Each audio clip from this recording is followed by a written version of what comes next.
We begin with our special coverage of the unprecedented bushfire crisis plaguing New South Wales. Here's what's happened so far. 3 people have been killed and grave fears remain for at least 5 others still missing. 150 homes have been destroyed. At least 35 people have been injured, including 19 firefighters, and 1 emergency warning has been downgraded for a terrifying blaze ravaging the state's mid-north coast of New South Wales. A wall of flame is bearing down on homes there at Old Bar, Wallaby Point and areas near the popular tourist town of Taree, where the body of a woman has tragically been found in the rubble of a burnt-out building.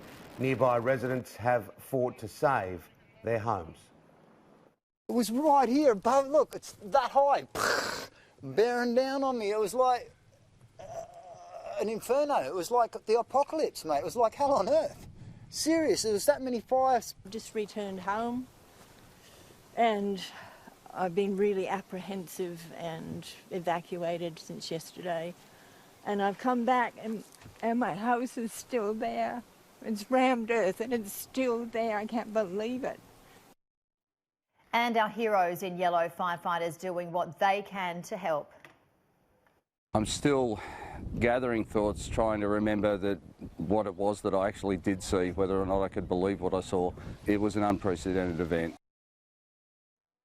A bushfire catastrophe declared in northern New South Wales. More than 1,200 firefighters and 70 aircraft are battling dozens of blazes. The Defence Force also stepping in. The ADF are already providing assistance with airlift support, and that has not only been the C-130s which you've seen coming out of Adelaide, but also the RAF's own VIP fleet has been used through the BBJ to provide support also today. That will continue. In addition to that, I convened this morning with those ministers who have direct operation responsibility in these areas, a meeting of my cabinet ministers, and the ADF is presenting options on call-outs of reservists as may be necessary. 2 people have been killed near Glen Innes, the body of a man found in a burnt-out car on Saturday morning, and a woman succumbing to severe burns after being taken to hospital on Friday. Several remain missing. The Prime Minister concerned there could be more deaths.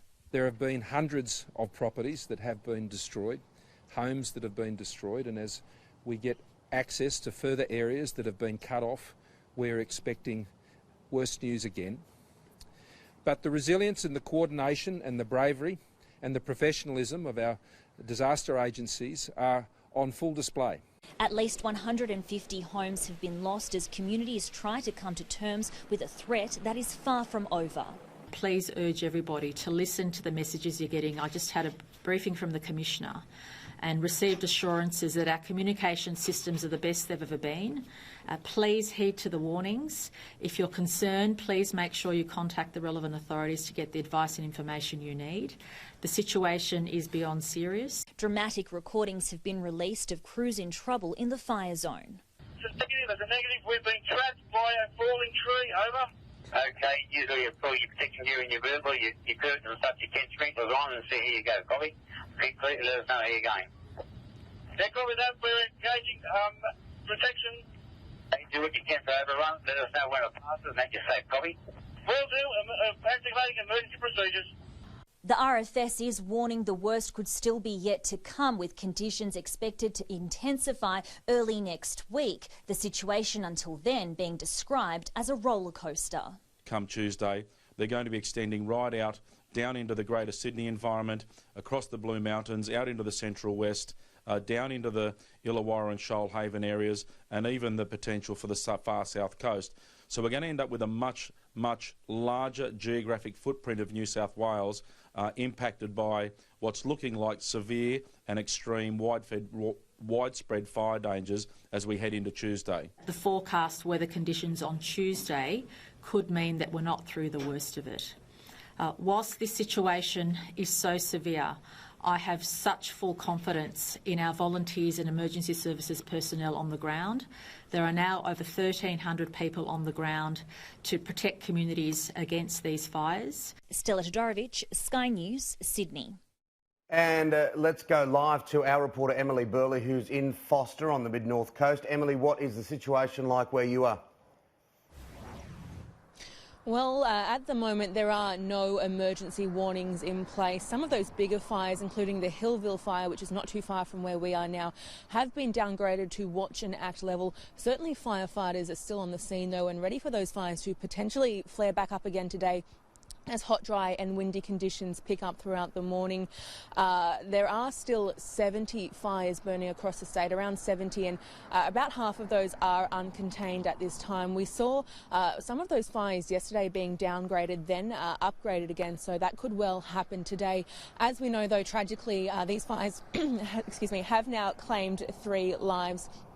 The latest, a woman whose body was recovered from a home at Johns River north of Tyree late yesterday. Over at the Kangawalla fire near Glen Innes, a man's body was recovered from his burnt out vehicle yesterday morning. Also a woman who suffered critical burns in the same fire and was taken to hospital died from her injury. She has now been identified as grandmother Vicky Chaplin.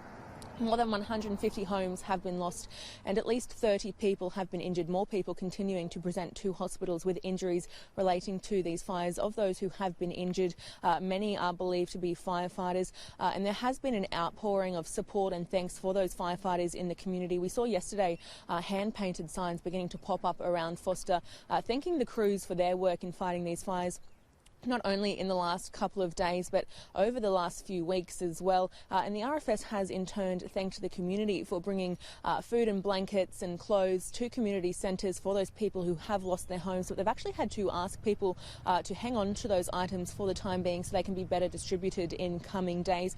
But as we turn to the conditions for today, it is likely to be another hot, dry and windy day today, much like we saw yesterday, not quite as severe as Friday when we saw much of that bushfire activity flare up, but certainly still very erratic and challenging conditions for firefighters. As we just heard, though, Tuesday is going to be very harsh conditions with that bushfire activity and danger peaking again.